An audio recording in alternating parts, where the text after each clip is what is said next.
Hello, and welcome to Rock Your Block in today's segment of First Home Alliance. I'm your host, Larry Laws. I'm here to share with you the amazing services that First Home Alliance provide in the community, empower you with knowledge to enhance your financial fitness, and answer questions you may have about housing to make your dream of homeownership a success. On today's episode, we invite a very special guest for the first time to our show. She is an entrepreneur, an artist, a fundraiser, a public speaker. She mentors young girls.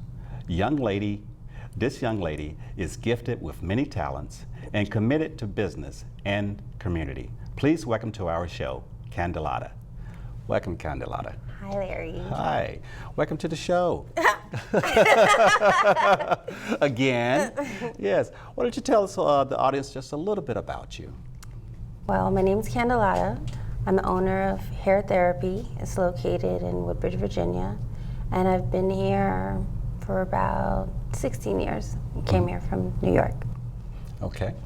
And from New York, so you're here alone? You have family? I have family. You do? Yes. My mom is here. My brother is here. My sister was here. Okay. Yes. And what brought you here from New York? I was dragged. They wanted peaceful, quiet living, and none was available in Brooklyn, so that's how we ended up here. Yes. Well, we originally met over a year ago. You came to First Home Alliance as a volunteer, and you volunteered there and did some fabulous work for us. Matter of fact, a few of the commercials that we've played is yours. Yes. You know, a product of, that you produce.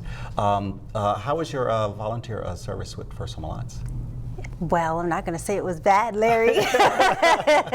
Well, immediately once I got there, I see that you had a staff that was already deep into the financial aspect of First Home Alliance, which I didn't have that much experience with.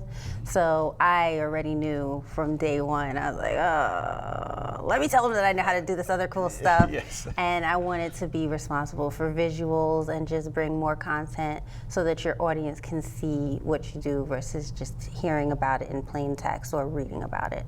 Yes.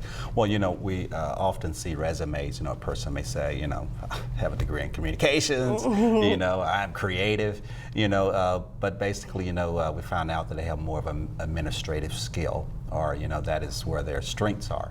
But we saw that you not only had studied communications, but you actually had done some work. And what drew your interest in the communication field? Honestly, they give you this chart in high school, and when you go down the list, it has the requirements. I was like, math, math, no, more math, By the time I was done crossing off everything with math, I was only left with maybe one or two, and then I read deep into it and I picked communications, and from that day I never changed it. So from high school straight on through, I already knew that that was the field for me based on what they said I needed. Yes. Now, I know that you took some you know, photographs, some stills and things of that sort with us, and I see that you have a pretty good eye for you know, imagery.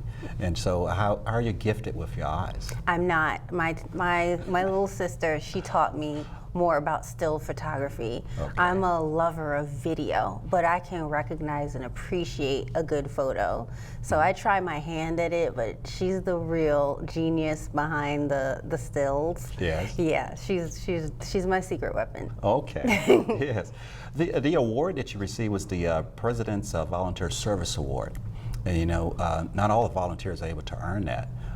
You actually served over 300 hours and to receive that award. What do you think about receiving that award at our event? Well, it's definitely not what I came for, but I felt just overwhelmed and honored. Actually, that's my second one. You know, I got one from Clinton in 5th grade, but that's a whole nother story. Okay.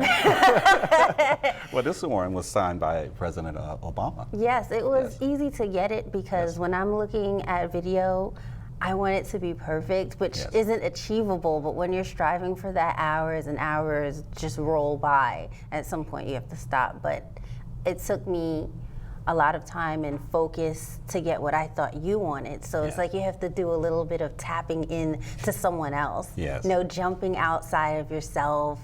looking for the right jazz Yes. music, looking for the right house, and that just takes a little bit of time to just jump out of yourself, but it's so much fun. Yes, and I saw that that you actually spent some time. I mean, your committed time to volunteer has passed, but you have continued to provide services to our community, our organization, and you actually took some time to actually do some research and find music for additional work that you was working on. Yes, it's you. I mean, actually, I can really thank you for getting me into seeing how fulfilling it could be. It's something that people always tell you, oh, give back, and you think, but how do I give back, and what do I give back, and when do I give back? Do I have time? Does anybody even want what I'm giving? Yes. But it's a natural progression. And when you're in conversation, you can identify it right away. You don't have to think about it or lament about it. They go, oh, if only I had someone that can, and you go, that's me. That's you. I can do this. Yes. And you do it. Yes. Well, it's definitely, you didn't bring that textbook to us. You actually brought real technique. And so we appreciate I brought you a Nikon. Yes. You just push it, it works. Yes. Yes. I got an app for that. Yes. Candalada. Yes, well, since then, your volunteer service, and you still volunteer, but at that committed time that you had working with us on a daily basis, I see that you have moved on. Yes, I did. I moved right across the street from you. You did, and I still haven't visited there yet. Yes, I moved across the street and I opened hair therapy. It's a studio, like a boutique salon. Okay. It's 800 square feet, so it's relatively small. Yes. And the whole purpose of it is to make people feel comfortable when they're coming to do their hair. Okay. Because it's not really just about hair with women, it's more about self-esteem. Okay. Some women are coming for that change that's supposed to catapult them and get them ready for the rest of their life. Some want to maintain a style that they already have. But the first thing that happens in any barber shop, any hair shop, is you address your problems and then you get to what is it you really want. Okay. So that's the therapy part. When Really? they sit and they're talking, I'm like a little fake therapist, just listening. Really? But I'm listening for specific things. He liked this, he didn't like this, I liked this, I didn't like that. I want to look like Hallie, I don't want to look like Hallie. Those are the clues that help me get them what they need. Wow, yes. I guess I never indulged in the therapy. I just give me a high and tight, you know? Well, it's different for you guys. You just say what you want, but we kind of know what we want and we kind of don't, so it's a two-step process. Okay. Yeah, and what drew your interest to actually working with, I guess, hair? It's a hobby, it's a gift. It was truly a gift. I ran away from it for years. That's where all of my education came from, because I was studying, I wanted to be on TV, I wanted to read the news, I just knew I was going to be a reporter, and all the while I was still braiding, twisting, cutting, coloring. It was just a hustle, a hustle, a hustle. One day I told them, I'm not doing hair anymore. Yes. I stopped for maybe 5 or 6 years, and I realized, this is not a hobby. This is my career. Yes. This is why I can't have a job. Yes. This is why I keep getting fired, because I'm supposed to run this business. Yes. And once I understood what my role was, it just became easy. Yes. And I think on this side you can be more creative as well. It is, and I realized I can use my creative talents within the business. I don't have to outsource it. So people ask me all the time, do you feel like you've wasted your education? And I say, absolutely not. I don't have to pay anyone to do my website. I don't have to pay anyone to do my photography. I know exactly what I want. I don't have to consult anyone. I consult myself and just make the vision real. I was able to make the business look much bigger than it really is online. Then when they come in, they go, oh. The angles. Yeah. Yeah, I have a wide lens. Yes. Yes. Yeah. Yeah. Now, I understand you're good on with equipment, but also you have maybe some tools and resources that you use there in the salon as well. Yes, when I went through a series of problems with my own hair. I always had big, fabulous hair, and then it started falling out. You had a fro before? Yes, I it was didn't big, see it. fabulous afro, and it started falling out. So Okay. I ran to Landmark to see Bobby Spence, and he's been in the industry for 13 years. He's a trichologist, and he helps people understand a lot about hair loss. Okay. And he was very kind to me, and he said, your hair is not going to stay gone. You are stressed out and it will come back. But he reintroduced me, because I read about it, but I never seen it in action, laser light therapy. And it's these little red lights on your head that help stimulate growth. So he does it on a major scale and I do it on a smaller scale. And I have a little laser for people that are interested in growing their edges back or stimulating growth where the follicles are not dead. Yes. And any success with that? Yes, I have. I don't want to become a laser clinic, because that's not what I am. I just want to extend that add-on service as an option. You can also use those lasers to close the cuticle when you're getting hair color, and hair color is the culprit for damaging a lot of hair. So I also encourage people, when they're going to get the color service, I say, hey, why don't you go on ahead and close these cuticles back after we've just opened them. Yeah, you know, if they wait a little while, it'll color itself, you know. That's not the color we want. Okay, the color, great. Yeah. What about branding? I mean, how do you people getting to know you? What are you doing to get your brand out there? When I think of a brand, I think of Nike, and that's always the reference that I use, because when you see that check, you just know what it is. Kind of similar to the McDonald's arch. So the first thing I knew that I wanted a logo, and I went to a very good friend of mine, Michael Andre, and he created this logo for me. And it's like a little girl with a bun with one chair in her head. And I love hearing what people say that they feel every time they see it. One person goes, oh, it means you always have hair on your mind. I love it, you know. Yes. But when he created it, he said it was because I started with one chair and just one person. Okay. And I said, what can I do with this girl? And I take her everywhere with me. It's a wonder I don't have her on right now. I mean, I have the hoodie on all the time. She's on my car, she's on my door. But I want, when people see it in the future, that it's just a household symbol. You go, oh, I know what that means. Like, oh, we're about to have fun. That means Candalada. That means hair. Okay. Hold that thought. We're about to take a short break. But before I go, I would like to remind you that First Home Alliance is a HUD-approved housing counseling agency serving the National Capital Area. If you are a first-time home buyer or a homeowner in need of mortgage assistance, I encourage you to check the U.S. Department of Housing and Urban Development website for a HUD-approved agency in your area. We will be right back after the break. Stay tuned.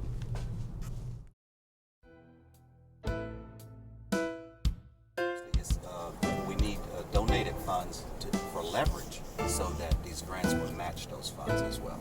And so that is the encouragement to give for people to give. And I'm trying to use some good language, in reference to because when you talk about financial literacy, homebuyer education, foreclosure prevention, some people say, well, I don't really want to give to that. But I want to speak to the impact of the community, the impact of not only people losing their home, but it highly impacts property values, home ownership. It impacts crime rate. It impacts homelessness. It impacts high school dropouts. And so I want to demonstrate all those impacts that may not be visible in reference to just home ownership. Welcome back. You're watching Rock Your Block. I'm your host, Larry Laws.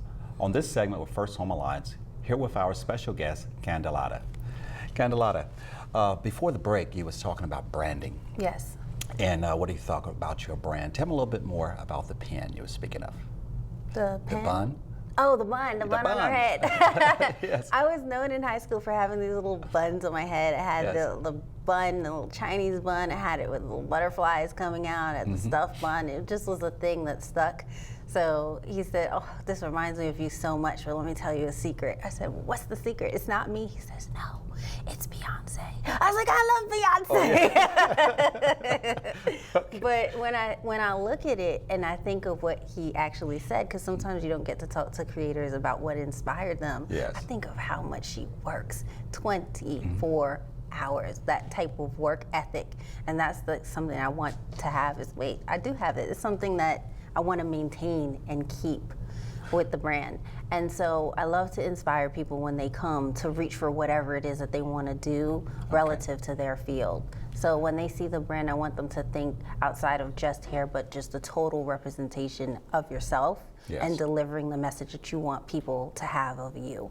Okay, and is there any maybe a niche in the market that you're targeting? Yes, natural hair is how I penetrated the market. Okay. At the time, hairdressers were going through, I don't really know what they were going through, but they didn't want to touch natural hair. Yes. But everybody's natural, and they had to really go with an internal conflict. Am I gonna push these people away and not make any of these money? Yes. Or am I gonna adapt and give them what they want? And while some have made the crossover and they're doing an excellent job, others are still making comments when they're doing it. Yes. And this feeling is trickling down to the customers that it's just not okay to have the natural hair. So when I do it, I'm welcoming them, like, it's okay. The bigger, the better. Yes. You know, this isn't challenging to me. There's no upcharge for having natural hair. There's no relaxers in the building. I don't have any relaxer.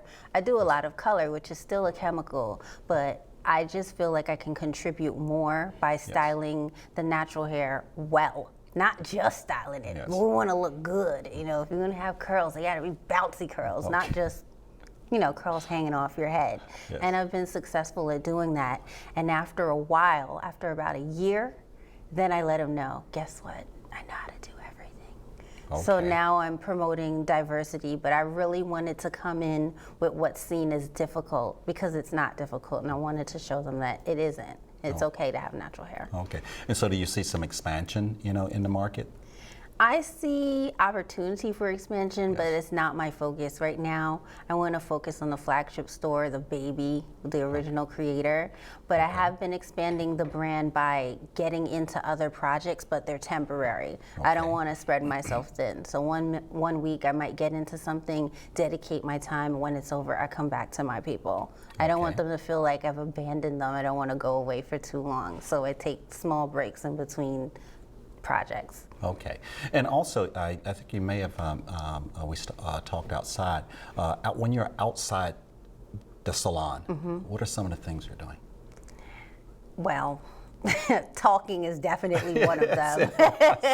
I get a new person every time I go to Target. Yes. I'll just be breezing by the aisle and I see them struggling, looking for the product. I go get that one. Okay. But outside of them, you mean in terms of volunteer work or just my personal work? Yes, professional. I've been donating some of my time to other people's causes, things that touch me. Okay. Cancer is something that struck my family a few years ago with my mother. So anytime I see something that has to do with cancer, it catches my eye. And my barber, who cuts my hair, told me, hey, I'm gonna be doing this fundraising event. It's gonna be $5 haircuts, but I'm only doing number ones. You interested? I said, yes, I'm interested. Yes. So I ran there, I got a number one. I took my sister with me, she got a number one too. But I figured while I was there, I'm gonna record it. So as a gift, I gave it to him as being a host, and I gave it to the P&K Cancer Foundation. And their purpose is they raise money for transportation. Okay. Specifically, transportation getting from your house to the hospital in the DC area, which Okay. I thought was amazing. My mom had me, so we didn't need that, but it's awesome that they're offering it, and I'm just loving what they're doing. Okay, super. And there was also a trip to Left Coast with Nick Rick. Nick Rich. Who's Nick Rich? Nick Rich, yes. Yes. Nick Rich is my sister's brand, and Okay. she's a photographer, editorial, a high fashion photographer, and she's been working here in DC since she's come back from school in China, and she said, Can, I'm ready to go to LA, and that's it. I knew it. I knew no matter what the plan was, I was going to end up in this car going Yes. with her. So I just made the appropriate plans. We got in a car and we drove from Virginia to California. Really? Well, before we talk more about that trip, where did the name Nick Rich come? How did that originate? Well, her whole name is Nikosha, and we call her Nikki. And then the rest of her name is Richardson, and she just abbreviated it to Rich. But it has like a nice little ring, Nick Rich, and we just Okay. liked it. And it actually changed her mental state of being. She really embodied Nick Rich. She really started striving for getting into magazines, and she's recently been published in Northern Virginia just this July. Great. And just staying on target. And I have seen people doing this for 10 years and they're still doing wedding photography or not the branch of photography that they want to do. So to watch her come straight out of school and do exactly what she wants and be relentless is so inspiring to me. That's great. Now, on this trip across the left coast. To the left coast, you know, because we on the right and they're on the left. Yes. How long was the trip? It took 55 hours. We started off right here in Manassas, drove through Tennessee, then we went down to Arkansas, but she made it flavorful, and she made 2 stops that she said we had to make. They were mandatory, as though the trip wasn't long enough. So one of them was Prada Marfa, that's in Texas, and it's off the beaten path by 35 miles. It's this little Prada store sculpture in the middle of the desert in Valentine, Texas. Yeah, and we got there at night, so but it was beautiful. You're like, wow, it's a store in the middle of the desert, and we came to see it. And you would think, why would someone want to do that? All different types of creative thoughts come to you when you go to see a big body of work like that. And then after we left there, we went to White Sands, New Mexico, and it's in the National Monument. It's these big white dunes as far as the eye can see. And you're out there, it is so quiet. I mean, you can't hear anything. And it was just beautiful. And this family had this little red and white umbrella, just like you see in the commercials. And I just stood there for a minute. And when you put your foot in the sand is cold. And you would think it would be hot, like at the beach. And the sand is cold, and it was beautiful. Yes. Okay. Well, and when did you return? That was sort of recent, wasn't it? Yeah, that was just 2 weeks ago. I took an overnight flight, and it was back in the shop 3 hours after touchdown, working on my next appointment. Wow. Okay. You didn't have much time to get over jet lag. No, I didn't get over it at all. Okay. Okay. Well, some of the other work you've done, I see. We already mentioned about the P&K Foundation. P&K Foundation is. Give us a little bit more about their, what do they do? Like I said before, they mainly focus on the transportation back and forth. But after working with them, I also was wondering what else, can I get into? And a good friend of mine, she's been working in New York for 9 years as a model. She decided she wanted to open a nonprofit organization called Miss Fancy Pants. And I always saw a lot about it online, and she did some work in Africa teaching the kids how to dance, and she was amazing. She went with her best friend who's a lawyer, and she was teaching kids out there too.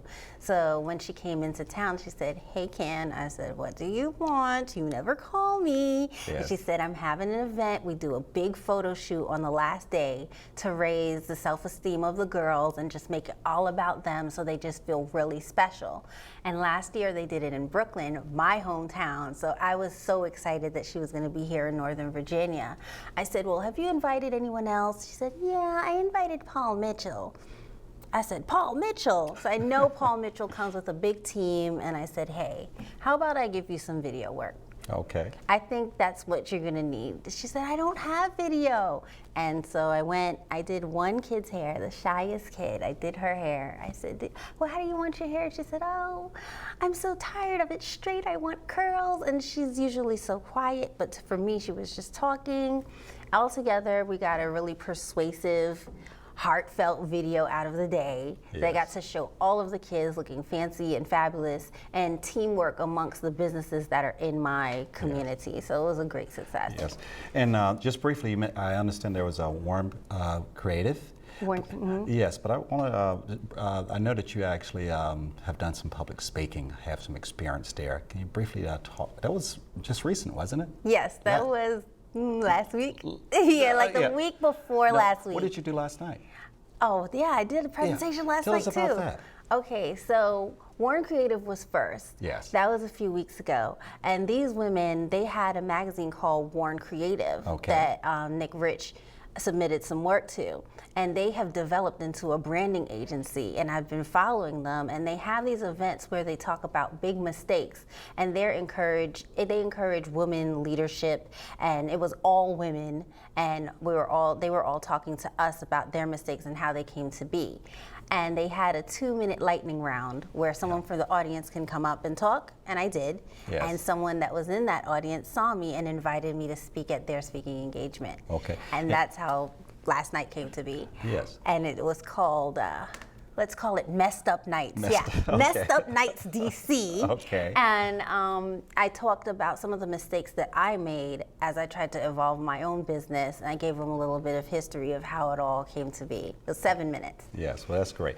Candalada, I'm so glad that you came on to be able to share, what you're doing with us in the Thank community. you for having me. Yes, and I hope to see you again on our show. Thank you. All right. Our guest today shared with us some of the amazing things she's doing in the community. If you have questions or would like to get involved, contact Candalada or visit her website for additional information. Now it's time to check out our inbox. This is where we share a recent question sent to us from our viewing audience in reference to housing, financial education. Today's question comes from Woodbridge. How far in default do I need to be prior to requesting a modification? My short answer is 0. You do not have to wait any time before requesting a loan modification. You do not have to wait until you're in default before seeking mortgage assistance. HUD-approved nonprofit agencies offer mortgage assistance to homeowners free of charge. We conduct workshops to empower you with knowledge. We share with you a list of community resources that are available to assist you in many ways. We educate and guide you through the request for loan modification and short sale process and other available options to help you avoid foreclosure. Our goal is to stop all foreclosures in Prince William County, and with your help, we can. Please assist in our outreach efforts and encourage homeowners with mortgage concerns to contact First Home Alliance or a HUD-approved housing counseling agency today. If you have questions concerning financial education, homeownership, email our inbox at help@firsthomealliance.org to get your questions answered. And tune in to our next show to see if your question was selected to be shared with our audience. If you want to find out more about our services we offer, visit our website. Thank you for watching Rock Your Block in today's segment of First Home Alliance. I'm your host, Larry Laws, reminding you that I'm here to empower you with knowledge to enhance your financial fitness and answer questions you may have about housing to make your dream of homeownership a success. Thank you. Flex Boot Camp is a pilot program. We are seeking applicants that are serious about getting into financial shape and willing to take on the Financial Literacy Education Experience Challenge. We ask candidates for a 12-month commitment of financial management conditioning. We offer 10 financial education modules augmented by monthly confidential one-on-one financial coaching sessions. We are committed to help you reach your financial goal. Your success is our success. If you are interested, please visit our website for more information.